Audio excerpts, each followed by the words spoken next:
Hello, everybody, and welcome back to a special episode of Inky Thoughts podcast. My New Year's special. I know it's not very festive in the background, but I wanted to do this special to sort of have a look back and maybe also, in a way, a look forward to what the podcast will be in the future, but also looking at what I've done so far and trying to explain a bit more what my passions are. But I thought it would be more fun this time to turn the lens back on myself and let me be the interviewee instead of the interviewer this time. And as you can see to my side here, I've invited back one of my idols, and nowadays I would venture to say good friends, Beverly Yuen Thompson, a sociologist and professor in New York, the state of New York. That is not New York City for those that are European like me. That is sometimes a difficult one to distinguish. But yeah, for those that don't know, I've promised to introduce myself. I'm Mass. I have a master's degree in sociology. I've specialized throughout my entire academic career in tattoos and embodied identity, so to speak, where I focus very much, in my case, on what tattoos mean and sort of the impact they can have on our own self identity, how we perceive ourselves, how we're perceived by others, social interactions, so forth. And I've been very heavily inspired by Beverly's work throughout the entirety of my studies. But yeah, Beverly, if you would reintroduce yourself, that would be awesome as well. Yeah, thank you so much for having me here today. My name is Beverly Yuen Thompson. Yeah, as you said, I'm a sociology professor in upstate New York. And I was researching tattoos starting in around 2007 when I got my first academic job in Miami, Florida. And I started working on my documentary video of tattooed women, women working in the tattooed profession, as well as collectors. And subsequently wrote a book and followed with other academic research. But I really appreciate our overlap because I do feel like especially my book, came out in 2015. So it's a bit, growing older, aging, Mm. and things are changing. The social context is changing and the global context is changing. And so your podcast really brings us up to date, not only just with Oh, the thank you. academic reviews of tattoo culture, but also you're bringing in all kinds of different voices from the tattoo community and expanding that community. You have practitioners, you have academics, you have all sorts of people, collectors, researchers. And so it just really brings it up to what's happening now. And I really want to expand my research further also into looking at, I attended a few years ago a conference called Queercation, Mm. which brought together queer tattoo artists of color, different marginalized voices within the community, but it's more specific to the US and even more specific to the Mm. Bay Area. So I do want to kind of expand into looking at different players in the industry. But Mm. between me and you, like we really kind of capture that old school tattoo Mm. ethic and practitioners, and also just how things are changing in such a dynamic way. So I really also appreciate your podcast and what you've Oh, thank you so brought much, Beverly. together in this collection. I almost don't know what to do right now. I'm not very good at taking the praise. Well, thank you so And much for the also kind just words. I think it's great, like our connection started, sociology, academic Uh, discipline, and you were writing academically and doing and trained academically to do those mm. kinds of interviews. But I'm also trying to break outside of the academy and just Mm. bring sociology to the public. What does sociology have to offer to the public? And how can we recreate our products, not just these boring academic journal articles that are, I mean, behind a paywall. Like normal Yeah. people don't read that That has stuff. always been a pet peeve of mine. The whole, like, if you're not Exactly. tied to an academic institution, you're gonna have a hell of a time actually getting your hands on a lot of the new research coming out, even Yeah, though it's so interesting what comes out. But there's this, almost elitist sort of like hoarding of the knowledge in a way where it's absolutely. like you if you're not don't, because I get that some people that aren't trained to read it right might not understand the same from reading a research paper as you and I would, but they still would be able to engage more with a different side of things and learn something from it, I think, if it was Yeah. open source. I forgot the word for a second there. Yeah, yeah, definitely. But it is written in just for specialty Yeah, folks, it's that is not often the problem. engaging. It is another language, how it's Yeah. written often. Like it's not as accessible as, I mean, that's one of the things I liked about your book. we already talked about. It is one of my all-time favorites, and I'm probably also embarrassing Beverly by talking about it as much as I do sometimes. But I love that one, and also loved Michael Reese's book to some extent in that way, and Matt Lutter's works because you all write in a way where it's still academic, but it's also Yeah, accessible. Like people can understand what you're talking about, and you explain the terms we all use in that to the reader, so they're not right. lost within this academic jargon that alienates the subject from them. And I think academic books are a bit more Yeah. accessible. I mean, they are also They oriented are towards the often. public, Journal articles are and way more like yeah, those another are level of it. But there's also way more so, elite, like you've talked about on your social media accounts and that and your YouTube. There's a lot more elitism with article publishing uh-huh. in different academic journals and the criteria for publishing and who how Yeah. it's reviewed and all that stuff. So Yeah, the criteria, just yeah, the whole context of academic work. So it's really nice to get outside of that mm, onto into video, onto mm, YouTube, into places that are meant for the public. And yeah, so, and I think that's great for us sociologists to force us to be more interesting. Like in the college, you yeah. have this captive audience that, has ha can't have any standards. And so academics read PowerPoints to their students, but we should try to be more engaging. What does our scholarship offer to the public, and especially to the community in which we are embedded if we're researching the tattoo community and engaging with folks that are, elevating also the practitioners to really providing some great information. Because, if I interview someone, they end up being just a sentence in an article, maybe their identity is hidden and stuff. And so I really appreciate just what you're doing on YouTube also with your Mm. podcast is bringing, that person's voice, to the forefront. Thank you so much. I mean, you do the same to some extent with some of your interviews you published as well, uh, especially with queer tattoo artists you've interviewed where you have published it on your YouTube, but they're quite fascinating as well. And I think, as you say, it's important to put a face to it sometimes because we Yeah. end up, I think I had a hard time explaining this when I was trying to do my PhD sometimes, but I'll try and do it the best way I can now. I feel we sometimes disembody people when we insist too much on the whole anonymity thing for their sake, and it should be way Yes. more up to the person interviewed whether they want to remain anonymous or not. And oftentimes I think people don't want to be because there's a lot of they also gain something from the validity that's added to what they say Yeah. by being uh, face on with it, I think. Absolutely. And those are just the standards here in the US. We have our institutional research board and just Yeah. our ethics requirements that really Yeah. push for that kind of, hiding the participants. And so that's what's great about being outside of the academy is you can do Yeah. whatever you want.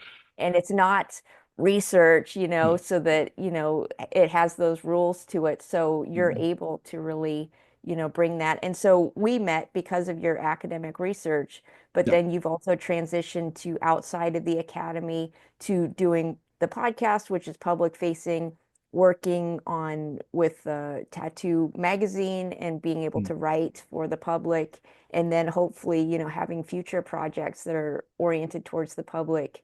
But how was that transition for you moving from the academy and deciding to change from that type of writing to the podcast format, and just the change in audience and your Mm. motivation also to want to make that transition? Well, I mean, it was scary at first, mainly because I dreamt of having a PhD and felt that was my end all for so many years. Like I remember first wanting a PhD when I was 15, and then I was outside of academia for a long time after my master's degree and didn't really do much, like in and out of weird jobs and working in some not too great tattoo magazines and stuff like that. And then I finally, out of desperation almost decided to go for it and sell what I had and go do the PhD, and then it fell through. And the level of it, the politics of it, the requirements of it, as well as the economic side, all sort of came together and made it like I can't continue this.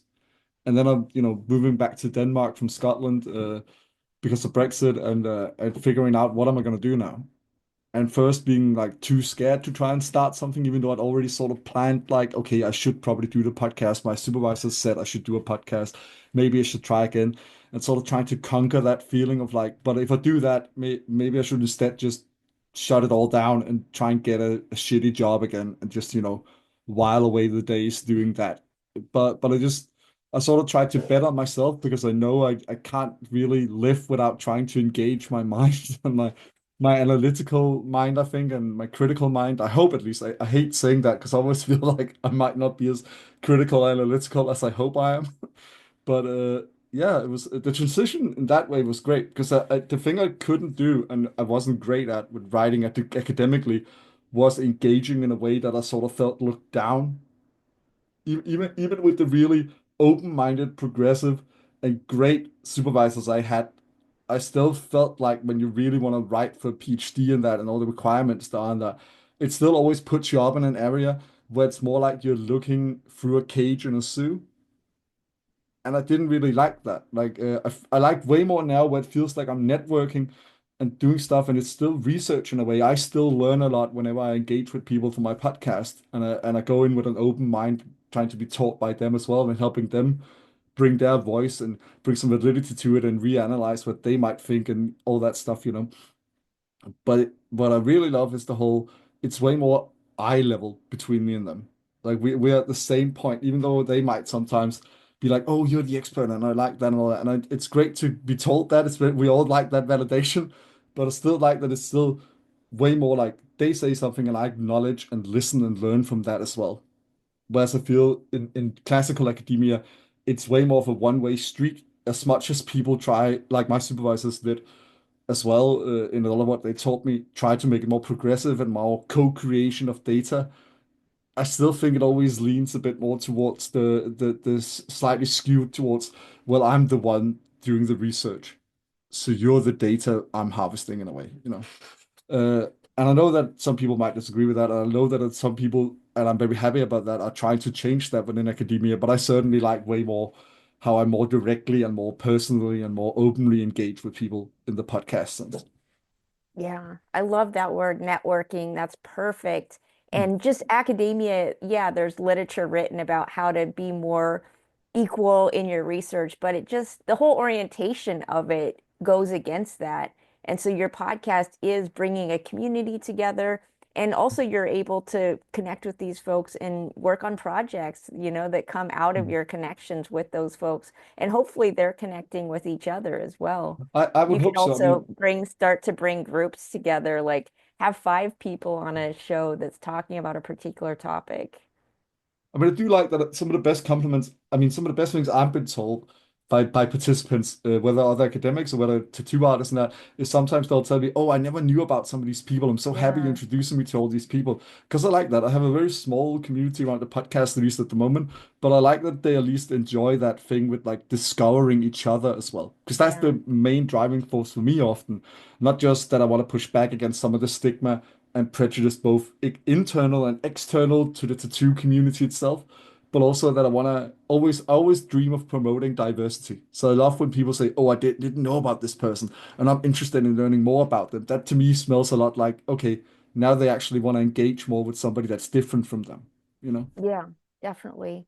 Well, before that, just how did you get started as far as the very beginning of the podcast, but of course, just those initial reach people that you reached out to? How did you get those first few people and then onwards? Like it's hard to find the people, and it's also Mm. just hard to, it's easier maybe to make that initial connection, but to actually make it happen, to actually both show up on that one date.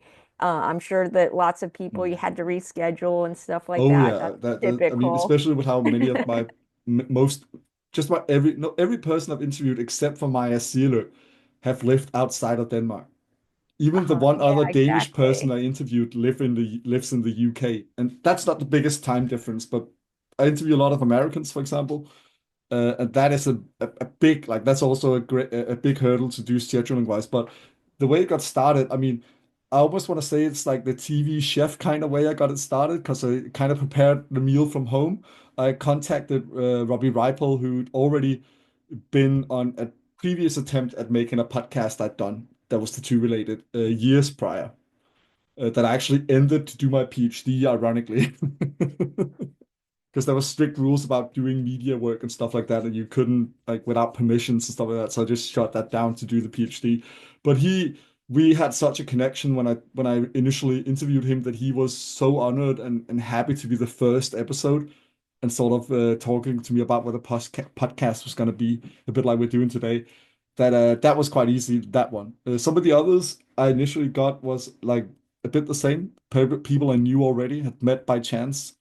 Like Adam McDade, who was the third episode PhD and tattoo artist, met him at the conference, inked up, marked out, where tattoo researchers met in London and sort of talked to each other and shared research. Chance meeting, we really got along, and he loved the chance to come and for once nerd out about his PhD for a long time instead of just a 10-minute presentation or something like that. And others like Cami, another very early one, was a photographer I met by chance, loved his project, met him at the Scottish Tattoo Convention. He's from there, from Edinburgh, where the convention's at. So he was at the convention, talked to him a bit, and then we sort of hit it off. And so when I reached out to him, he already, knew me and knew I wasn't just like, I don't know, I don't think he might be that kind of person, but at least he knew I was safe and would be how I would want to engage with it, I think. A different thing where I was more surprised was when I reached out to Matt Davis because I'm always a bit, I always feel lesser. It's my own confidence issue, I would say, but he's a Howard educated psychiatrist. He's great. He's a heavily tattooed, avid tattoo lover, and loves to promote like more acceptance in the workplace about tattoos. Never spoken to him before. I just reached out and told him that, hey, love what you're doing. Would love to interview you, especially about being a psychiatrist with a full bodysuit and hands and everything and still getting tattooed. And from what he would tell me about it later on, it's definitely the way I was so open with what I wanted to do, I think, and what I wanted to talk about with him that made him want to do it. Because we didn't know each other beforehand. Were you able to also, as academics use the term snowball effect, or snowballing method, just from these initial contacts, were you able then to make further contacts with other people, or was it just you directly always trying to cold write to people from social media and people you found in general?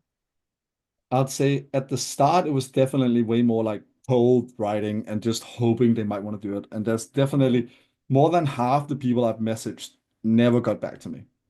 Oh, But okay. some did, and this That's good to know, like we yeah, got to talk about our failures and just, exactly. Like not uh, getting it. Because if we focus too much on successes, then people get turned off because when they try to absolutely. do No. stuff, they Like most fail. people, and it's still a tiny, tiny podcast compared to others. So like, it's always gonna be a bit of a like. Some people Yeah. don't even notice if I message them on social media or email them, and they might not be interested. And I don't have any hard feelings or grudges for Yeah. any of that. Like that's absolutely understandable. It's more baffling to me when somebody extremely famous in the tattoo world wants to be on my podcast, which has happened more than I thought it would.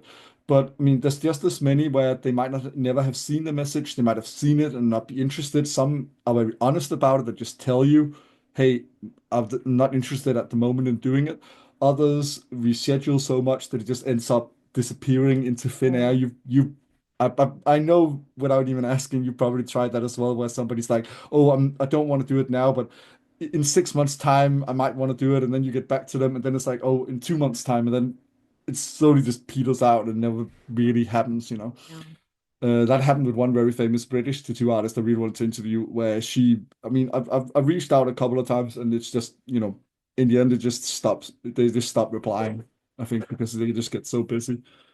But yeah, but there is some snowball effect as well, I think. And there's no way to verify this.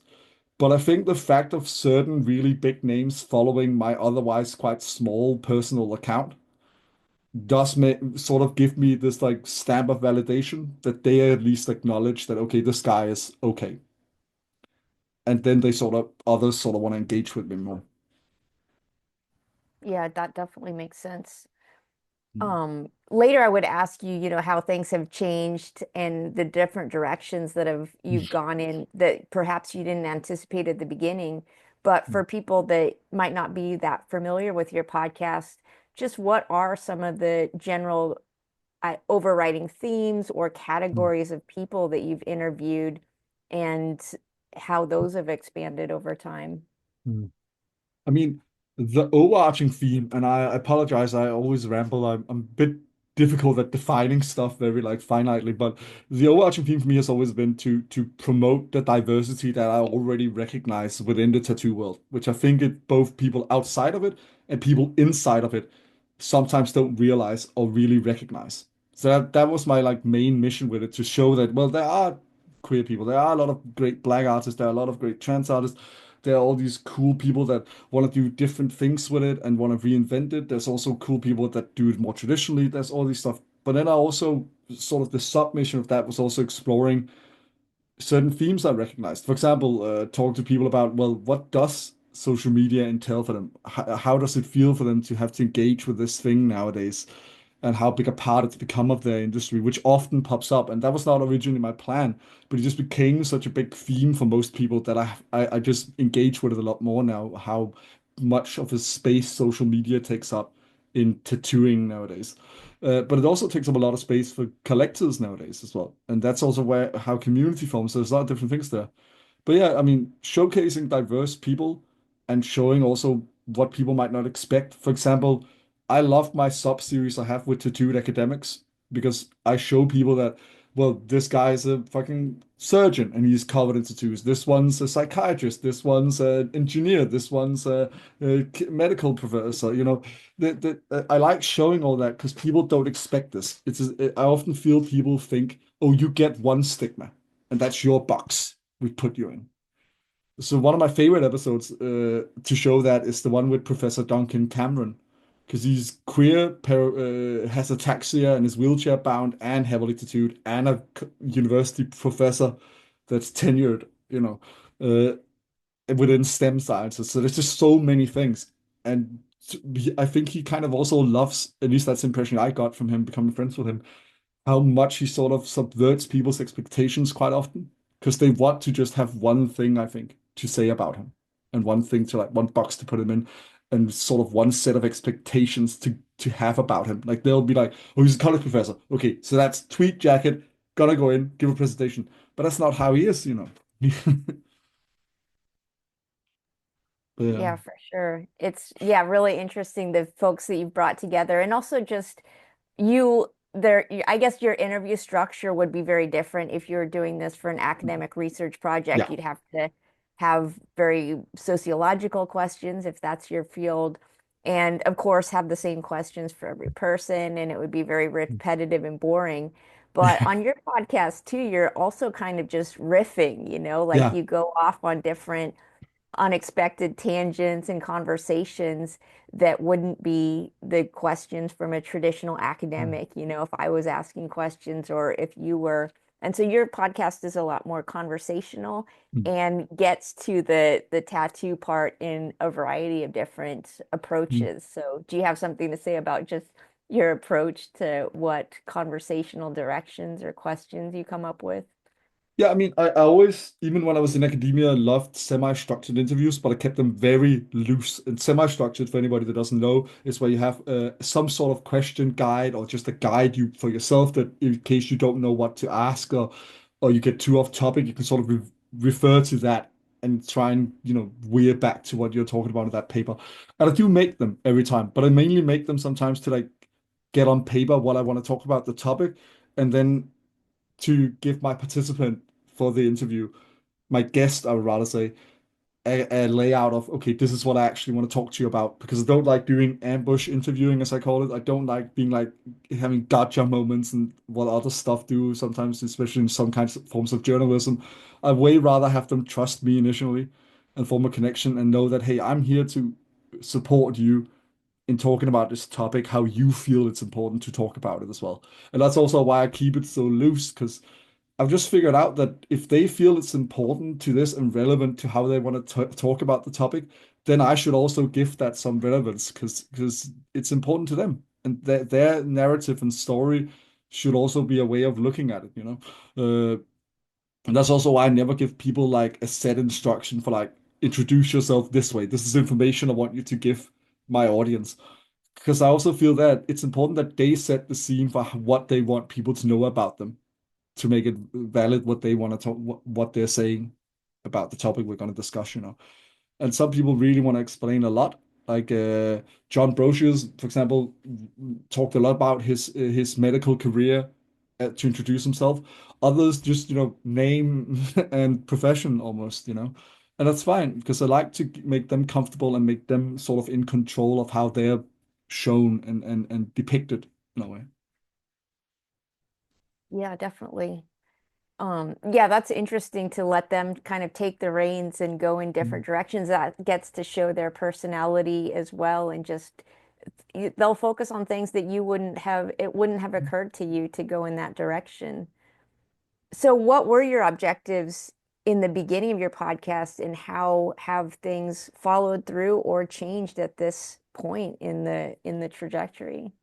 Well, I think originally I wanted to create a podcast that just would like showcase stuff. Like I didn't have any dream of having a massive impact or anything like that. Where I think nowadays I've rolled back some ambitions. Like originally I thought, okay, this is gonna be like take over by some tattoo magazines might be, and I might create this massive community and I'll teach them all how they should be viewing the world. But instead it became way more like co-creational. Like I also learn a lot from them. And now I've sort of changed it back to being more of a hobby and a passion project again, especially with wanting to change it into a book and giving it new life in that way. So it's sort of become for me now. I like to call it like an open source data collection, like which I don't think I've at least never seen anyone do it before, but I might be somebody that's tried it before. But like it's almost becoming like it's an archive of my qualitative data for the book, while also being its own thing where people can learn about this vast diversity I at least see in the tattoo world. Yeah, I love that. That's exactly what I want to do too. Because I think back at some of my big projects, and for each one, I interviewed a 50 people. And then I just might have, audio recorded that, pay for transcripts back in the day.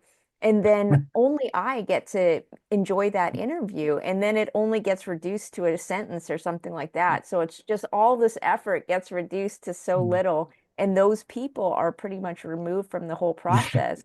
And it's so a I'd much shame. rather turn it around and just do the interview, have the interview be the focus, Mm. put it out on YouTube, and other people, like you're saying, can use that as information. Because, like Mm. for me as a tattoo researcher, when I work on my next book on the project, I can look at all your archives of people that you've interviewed and even focus on it in a different way than Mm. you would have. And so it just adds that layers. Yeah. So I definitely appreciate your archives, Oh, and I thank you think so a lot much. of, sociologists should think about doing research that's a lot more Yeah, public I think folk so. facing and It focused, also, and put those interviews out there. I also have a feeling that I always thought this as well, especially while I was preparing and doing my all the massive amounts of work you have to do to get ethical clearance to actually Mhm. do field work when you do a PhD. And I thought a lot about this that like all this does every step I have to anonymize them more sort of removes the pride Yeah, and their ownership in the data. yeah, And I think there's a lot of participants, especially when you deal with marginalized groups, that actually would insist on having their face on it and their name on it because they want yeah, people to know what they've said and they want to stand by what they've said, especially if they feel it's important. And I feel having it out there like this acknowledges that way more because, as you say, yeah, it almost erases them when you just have like one sentence in your paper, which you can't really avoid when you're analyzing stuff, minimizing it down. But you have yeah. like one quote and then their name, and that's it. Yeah, and And most sociology is statistics based. You're just yeah, like one of exactly. these numbers and a big, big number, That just it's just erases like a them even more. survey. Yeah. And from my perspective, and for us in academia, I mean, we can look at your podcast and just it's also like we don't talk about methodology and No. how do you do interviews. I'm teaching sociology methods classes. Mm. And so also just that practice too, like of Yeah. course I'm interested in that level of detail of how people interview people. And so this shows that, Yeah. information right in front of you, and it's a long form interview. So it shows how people engage. For example, your interviews could be used by people in studying communications or Mm. studying sociology, anthropology, and I could have my students analyze this interview and look for, I mean, communications looks at body gestures and all of that kind of signaling that's nonverbal as well in engagement, Absolutely. with people. So that would be interesting on that level. That's But the actually why I IRB switched to recording the cameras side by side and publishing it like that, because I felt a lot was lost reaction. when Zoom just auto switched between who's talking. Because it's also Yeah. interesting to see the other person react to what's being said. Yeah, exactly. Just these really kind of technical details as well. Yeah, because it's a dialogue, it's an engagement, and so it just really provides the participant, the interviewee to be able to speak back and to say, oh no, actually you should frame the question this way, and have their really input in the direction and the structure of the interviews. That's So also it's why I give them the interview guide every time, because it's also my chance to tell them, hey, if I got yeah, some, especially if I'm dealing with something that's outside of my lived experience, for example, especially when I yeah, recently interviewed a trans non-binary tattoo artist, I want to make sure, because as much as I do to be progressive and diversely minded and inclusive, I can still fuck up. So I want to make sure sure, that they have a chance to tell me, did I get something wrong? Is there something I misunderstood? Is there something I overlooked, possibly? Something they feel yeah, important that I'm not going to talk about? And most times I'm pretty good at getting around all the stuff. I've learned a lot of what I actually want to focus about and learned a lot from doing the podcast. But other times, they get a chance to very calmly and friendly tell me, hey, this I actually prefer this term, or I I kind of really want this to be a part of it as well, and then I get to do that. So they also get yeah. more ownership and more part in the creation of this data, so to speak. Yeah, absolutely. Yeah, that's the important part. And you never see that backside of academia where the researcher is actually being educated by the participants and learning. I mean, all of us are human and we have our, various perspectives. We don't know everything, but it's through this engagement with other people that we learn and, learn what terms to use or learn just these kind of background stories that can help us develop as well. So That's what also been a thing that was any surprising. Oh, sorry, no, Beverly. go ahead. Go But ahead. that's also a thing that was surprising to me when I started it, because I felt it might again be my own confidence, but I always felt like, okay, it's going to be very much for me this is done. But a lot of participants ended up feeling it so cathartic getting to get into these things in such Yeah. detail and discuss it with somebody that has, sort of more of a sociological lens, that a lot of them were really grateful afterwards, which I never expected when I started Yeah, it. So many exactly. of them felt so like, for lack of a better term, especially since I'm an atheist, so I'm not keen on using more spiritual terms, but it felt almost cleansed in a way, uh, or having gone through it, I think. And that's quite awesome. That's one part I got out of it. I just realized that I didn't expect and Yeah. sometimes it's what when I feel more down, because that's also a thing people should be more open about. I think it happens in academic research as well. Sometimes you just don't want to do it, and you sort of lose sight of the purpose of things no matter how much you like Yes. doing it initially. And that sort of carries me through sometimes, that, hey, it's cool to network and meet these people. And even if it sucks a bit, all the other stuff you do I have to do with editing and publishing and promoting, it's still so cool and cathartic for both me and the participant that I really enjoy doing it. And it sort of keeps me going in those moments. Yeah, that's a really great point because that's true. We, as the researchers, think that we're asking this of this person to give us, it's a burden on them. But sometimes how you're saying it is, it's kind of like a therapy session, Mhm. they feel like, oh, I got to talk to someone who really cares and listen, that it's this kind of therapy. And I definitely have experienced that with my participants as well, which was unexpected, like that they really enjoyed the process and felt heard and to be able to talk to someone about maybe a topic that they've never even talked about before or no one really cared or something like that. I think that's also largely now I have never seen you. No, I have seen you interview on YouTube. Sorry, that was wrong to Hmm. say. But I think it's largely due to the conversational aspect as well, which I think you lean a little more towards than Yeah. other researchers too. That also leaves them with this comfortability, and leaves them Yeah. with this sense that they feel, okay, I can actually go in here while he's after he's done talking or something, and add this to it. Because I think sometimes in more classical interview settings, at least from what I've read from others' case studies, people feel that it's almost inappropriate to correct the researcher in a way. Like, Uh-huh. do you get what I mean? Like Yeah, they definitely. would feel it's out of place almost, I think, sometimes to go in and say, no, actually, I think you misunderstood this. Right. Whereas I think in a more conversational setting, they feel way more comfortable doing that. It becomes way more Yeah. back and forth, you know.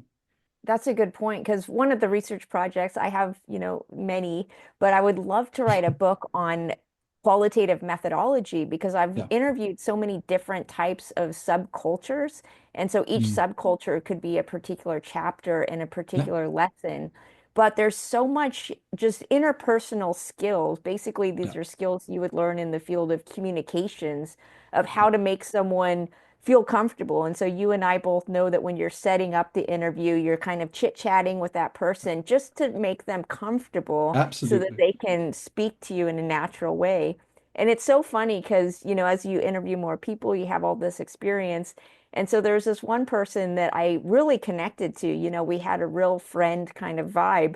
But then Yeah. I turned the camera on and then she would freeze up, and speak like a very stilted and very close. I turned the camera off and she would flow and talk easily with me and turn the camera on and she just didn't come across very personable. And so, and flip side, another experience I had was when I handed my list of questions to, someone who was working with me and had her ask the questions so that I could focus on the camera. And she just read the questions like a robot, like, please tell me about blah, blah, blah. And I was like, oh no, it's all about the delivery, Yeah. It's like you got to talk like your Absolutely. friends in a casual way.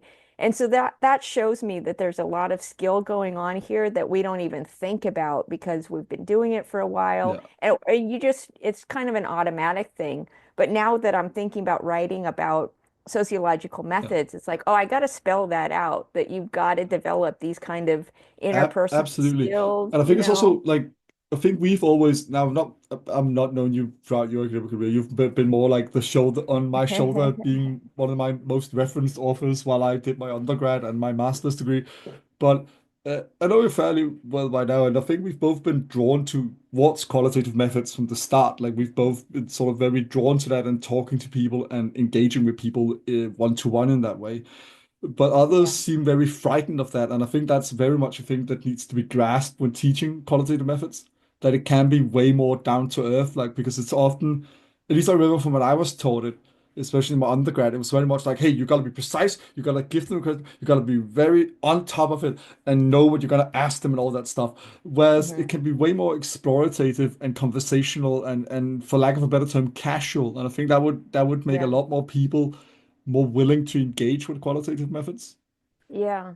Definitely. Yeah. Yeah, because I'm thinking about, teaching a methods class and it's like if you had three different students who interview the same Yeah, person but different methods, different approaches, even just the style, how that yeah, would absolutely. elicit different information gathered, even if you're asking the same questions, You can give them just the same change up the methodology and the same delivery. questions, and they would get Yeah. different. I would bet you they're gonna get different answers just from how they each handle that and present it, Yeah. so to speak. So what have you gained from that then, like your approach when you started into how folks have kind of, you know, tweaked your methodology and how you Mm. talk to people? Well, I sort of originally felt, oh, I really need to really get in there and really pre-research my participants extremely well. And this is going to Mm-hmm. be a real look behind the mask, but I sort of relaxed a lot on that because I like the raw feeling of really learning from them when I'm there. And I've already done, some research to figure out what I want to talk to them about. So instead of really continuously diving into, okay, all of this stuff, then you start way more rigidly preempting what might they want to Yeah. talk about and I'm way more into nowadays having them control the conversation a bit more. And I've also learned to be better at that and talk a bit less myself and let them drive the conversation way more. Yeah. And I mean, that's still a struggle for me because I do talk a lot, but I do try to, learn to let them be in the driver's seat because Yeah. I can't stress it enough. I really find it important to know how they view the topic and what they find important to the topic Yeah, as well. that would be a good lesson that I would tell my students too, is something Yeah. like, I mean, yeah, we have to talk less because we want to get their information. We have to talk enough so that the participant is comfortable and wants to tell their story. And so to connect with them on that particular topic, like I might say, because you don't want to put make them the other, Yeah. like you want to connect and say, oh, we have a shared experience. And so I would share enough of my experience just to get them going, just to get them to want to say like, oh, I want to tell you mine, and then pull back, because the more we Mm. say, the more we can kind of color or Yeah. misdirect their And steer, conversation. like we can sort of Steer, lead yeah, them, yeah. that's the word, exactly. Because maybe we have different ideas or different Mm. opinions about a topic. Like we don't want to shut them down because No. they see that we're coming from this, other Yeah. perspective. Well, I'll say another thing I learned a lot and I very much enjoy as well. And I do think that's another thing which makes it complicated, but I think it's important as well, is I do like giving myself into it as well to show, because it also Yeah, forms some comfortability, putting yourself in there and your own personal experiences so they don't feel alone. Because I think that's also a thing yeah, that happens sometimes exactly. with interviews, that they can sit and feel very vulnerable if you're hiding behind, Yes. some curated questions and not sharing your experience. Like this Right. this this connection that forms when I'm willing to say, hey, this is when I started it, and this is when you compared to when you started it, and this is my experience, and this like I think there's I at least very much like that sharing as well. But I've always been an oversharer, so that came natural to me. I actually had way more trouble throughout my academic career with the more rigid versions of interviewing. Like that never sat Oh, right with yeah. me. That's perfect because you and I are coming at it from different perspectives Yeah. then too. Because, for example, when I wrote my book, the one of the drafts that went to the reviewers, I didn't have very many personal stories in the book at all. And so the reviewers actually said, who are you? Do you even have tattoos? Like there's no information about you. And so you're probably laughing because you read my book and you know how Yeah. many personal stories I Yeah. have in my book.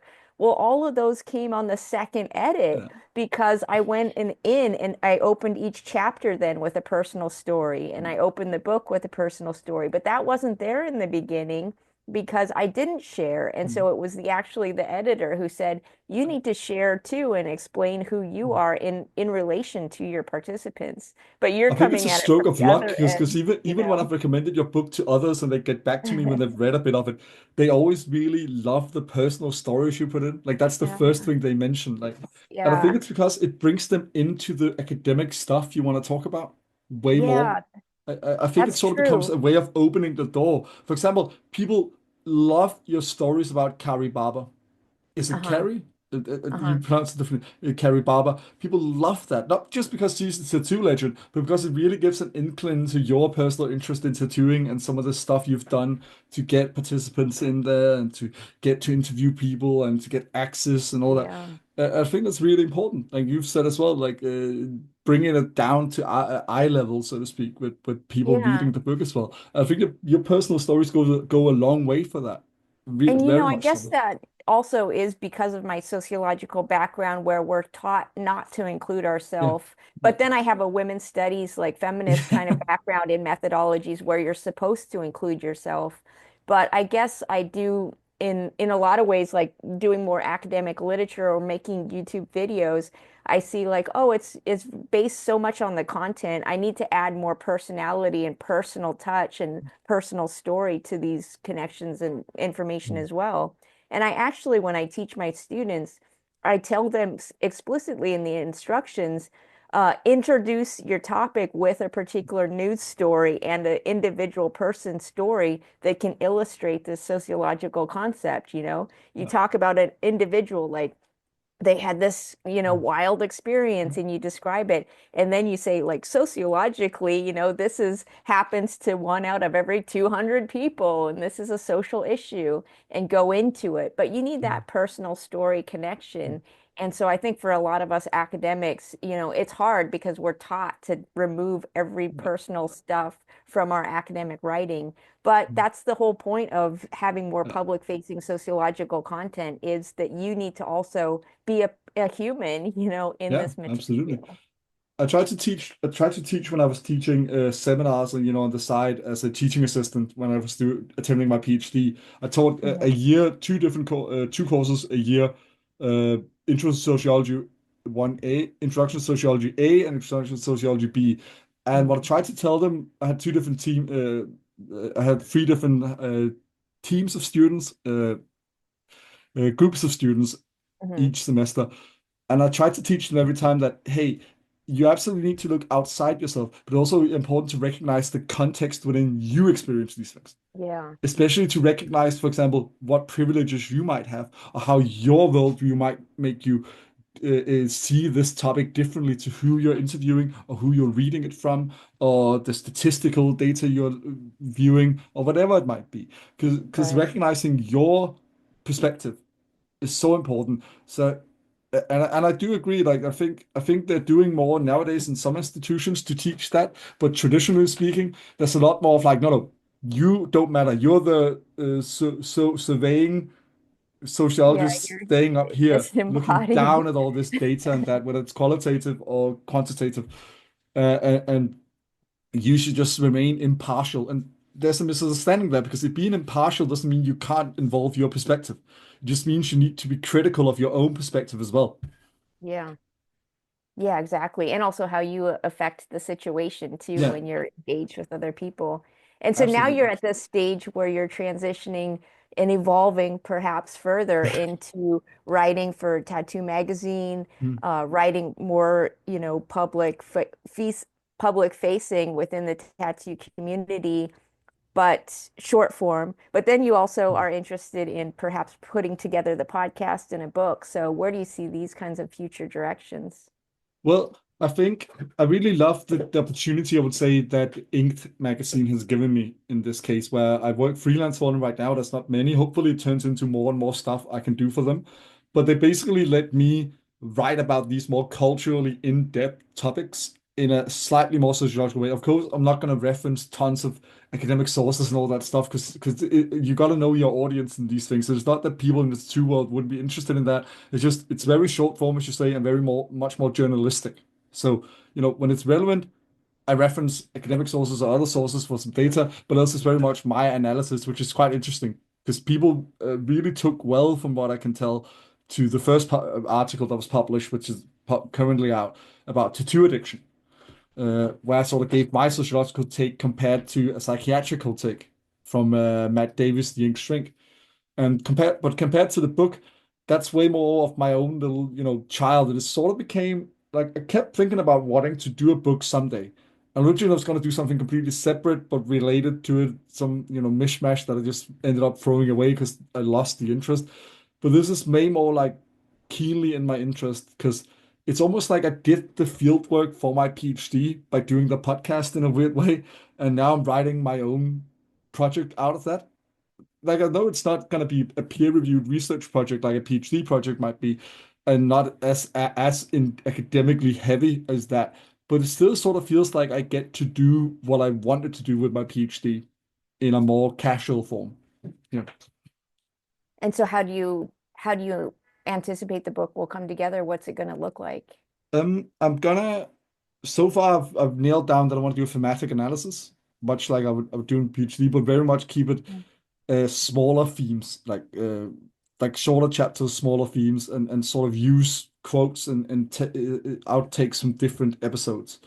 But I Mm-hmm. want to leave it in a way where it's very open where they come from. So I want to do a directory of my guests slash participants at the start Hmm. of the book with little vignettes that explain who they are and what episodes they've Yeah. been on and all that stuff, so that people can sort of look back and get the context of, okay, why is this person's quote interesting to include here, and they might be curious to see the interview as well then. But other than that, I want to do it where I initially explain my uh, theoretical foundation, much like in an academic uh, book. Explain, okay, this is how I look at the body as a sociologist. This is what I look at, how I look at tattoos and how I define certain aspects of it, and then get into analyzing the themes I've recognized throughout the interviews and the academic literature, much like I would have in the PhD project, and using the interviews in that. Originally, I was playing with the idea of making each episode its own chapter, but I think that becomes a bit clunky, and it would sort of make the analysis afterwards very clumsy, I think. Yeah. So I think it's way better to put them in thematic groupings and then draw on the different interviews that are relevant to those themes, and Yeah. then sort of help people with the analysis after. I see the book very much as assisting the reader as well, and I want Yeah. to have a conversation with the reader. So after I've done, the thematic analysis, I want to, have a discussion afterwards where I sort of again engage with the reader and see, and try to help them recognize some of the important aspects of the different themes and what this means for tattooing and how it can be understood in that. Um, Yeah, that makes yeah, sense. I mean, I know it's a bit clunky, I guess, but uh, It's a companion to the podcast, yeah, and you don't want to in a way. reproduce like it's not like a transcript of No, no, no, I don't the want to do that. I interviews don't or want to do something. that. No, no, no, Yeah. no, no. I also don't want to include massive swaths of like long quotes and Yeah. that. I'd rather way more give my analysis and use quotes to like back up some of the things I say. And then people can always, if they want to, and I'm gonna absolutely encourage people to do that in the writing of the book as well, to go if they want to see where I get this from and where and have their own analysis of it, so to speak, their own look Right. at the data. They're free to go enjoy the podcast as an open source archive for it, Right, exactly. And which is also the they in can engage with yeah, comments and stuff like that. So there's some absolutely. level of potential engagement. Hopefully your book will also include pictures. I mean, I'm hoping to. That is the difficult part I'm dreading the most because some people have interviewed a long time ago, and I'm hoping if I find a publisher that's willing to assist in it, that I might be able to get some good pictures of people in that. But else, it's gonna involve people either getting pictures if I can assist them monetarily to Yeah, do that, or having technical. pictures already sent and sent them in, because it's gonna be a logistical nightmare going all over Right. the world from Australia to Canada and having photo shoots. Right. Yeah. No, you'd have to But I get do them. want pictures in it because I think I said this a lot to my PhD supervisors as well, which I think they understood quite a lot as well, even though I'm clumsy at explaining it. And I think you get it more inherently as a tattoo researcher yourself. I Yes. think it disembodies and alienates the person from the tattoo when you don't have the person pictured there. Right. Whether Right. they're Yeah, the not whole visible at person. all or whether they are. I often have a pet peeve with especially articles where it's Yeah. like, here's a picture of a tattoo, but you don't show the person it's on.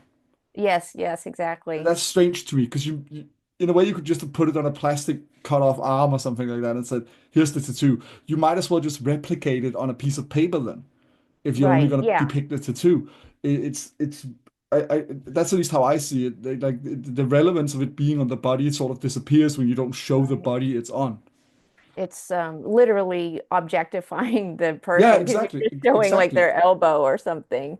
But on the flip side, because when I did my documentary, I interviewed Mm. all of these, tattoo women artists and collectors.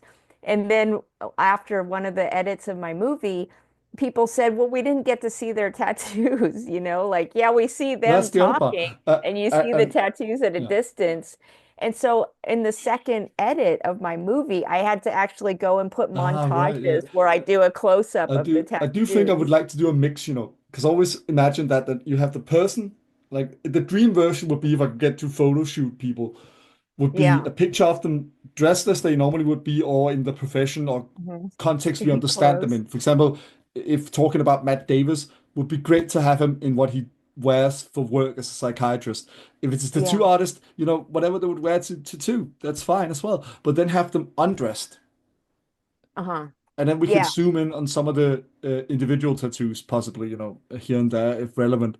But the other aspect I really like as well, because I think a lot of people think that it becomes uniforms don't work or clothing don't work the same when you're tattooed. And I get in some aspects that's kind of true, Mhm. but in others it seems very weird and socially constructed. For example, with like Matt would say about physicians, it's weird that people think he can't be a good psychiatrist because his hands are tattooed and he's Right. covered in tattoos.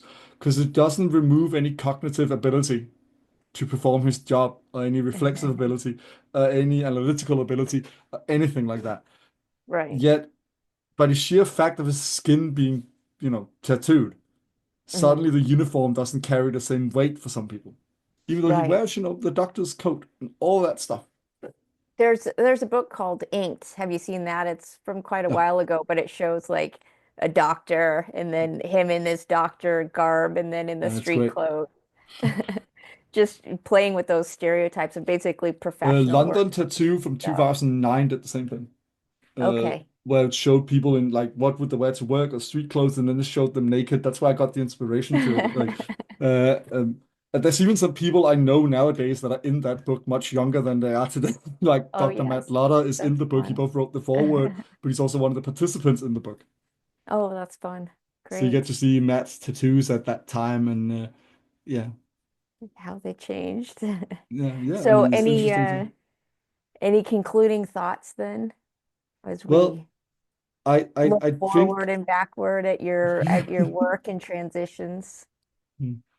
I think I'm very happy I did this because I think I would have Yeah. lost my mind if I didn't get to use my mind for this work and use Yeah. my and do something with what I view as my sociology, so to speak, and tattoos. I think I would have lost it. It's not very important to me, and I want to keep it that way. How popular it is. It's great if it becomes popular because it means more people might engage with it and learn something from it. But it's way more important to me that I get to engage with these amazing people, learn from them, and then learn from me. And we have this shared experience of like creating something really cool. And I hope that that keeps going on and that I can keep getting some new, interesting perspectives on the podcast, as well as some revisiting ones, which I also enjoy a lot right lately, getting some people that have already been on with new topics. Yeah. Yeah, that would be fantastic. Get someone that you've had on previously and then interview them, a new person with them. Have Mm. 3 or 4 people because it would be really Mm. interesting to have that kind of group dynamic, just I'm like I'm we're gonna have my talking about. first I'm gonna have my first multiple people interview in January, Oh, great. where I'm Yeah. gonna do a Valentine's Day special with for anyone that's seen the episode, it's out as we record this. It just came out with Jessie Silver, who's a tattoo artist who opened an all-female studio in Hmm. South Carolina. She's very awesome. She almost wanted to set me up on a date with her husband because he's also a tattooed academic nerd. And I thought, you know what? It's interesting because I can get the angle of Jessie being a mother who works Yeah. as a tattoo artist and also have the thing of like them being tattooed parents, but also talk about dating as a tattooed person and all that stuff. There's some interesting different angles I can get there with that couple, and I'm looking very much forward to interviewing them. Yeah. Very much looking forward to that. But I am planning on trying to figure out how I better. It's sort of also an experiment to see can I manage more people while interviewing over Zoom, you know? Yeah. Yeah. Yeah, and I think, I mean, part of, as we've said, the podcast is bringing together a community. Mm. I personally have met, through your podcast, so many different people that I didn't Mm. know. I've started to follow them on social media, and it would also just be interesting, like in the future, to organize like a lecture, a talk, or a I would love to community do that. discussion on a It would be an theme. absolute dream. Do keep me in mind for yours. I Yeah, would I love mean, to that's go and guest speak and this guest talk community at lectures part. and that. I mean, Yeah, because absolutely. Uh, it is a particular community, and so for us you're doing a service too of bringing these people together and these voices together in this unified space, and so we can continue to grow that and talk to each other, like I'm sure I hope all of so. us have really I learned hope a I can lot. keep networking and really get like my ultimate ambition and final concluding remark, I'll say, is I can never shut up. Um, I would love to really make this into something for me career-wise because I don't see myself doing something outside of using my mind in this way. And I would love to, for example, I have many ideas and I think I need to focus and finish some of them. Like, like I'm very proud of having finished the podcast, so to speak, like actually doing it rather than just having the idea and never accomplishing it. But I also want to do that. Like, for example, you say, I would love to teach a course on tattoo sociology, just a basic one, like Yeah. more open one instead of highly academic, more like, here's an intro. If you get more interested, here's a lot of my friends' books and stuff like that you can Oh my engage with and God. get more into the topic, you know.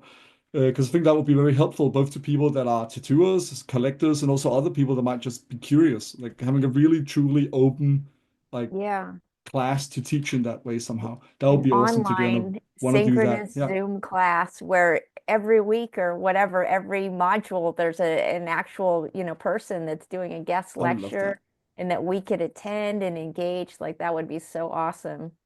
I would love that. I don't know about the guest lectures, but I do want to, I am going to develop these ideas. I would love to have your thoughts on it as well. But yeah, I Yeah. mean, I really would love to do that. I would love to finish the book. I mean, books are a big undertaking, especially when you've never published anything or written anything to completion before. So I'm hoping I Yeah. can finish that book throughout next year or the year after. That would be awesome. Yeah, Um, definitely. And I think within the tattoo community, there's just this desire for community, but we're all geographically yeah, separated. And so if we could meet together, in an yeah, online space, that would be great to have these absolutely, conversations. absolutely. Well, I've Yeah. really enjoyed this as always with you, Beverly, and it's been an honor to be interviewed by you this time, and I really loved it. Yeah, and thank you so much for bringing together this community and to pursuing this podcast. I know it's, such a struggle to do this kind of work, but it really is important and it's really brought together, a lot of amazing people. And so thank you for, putting this podcast together. Thank you so much, Beverly, and thank you for all the work you do as well. And to anyone listening in, we'll see you in a couple of weeks.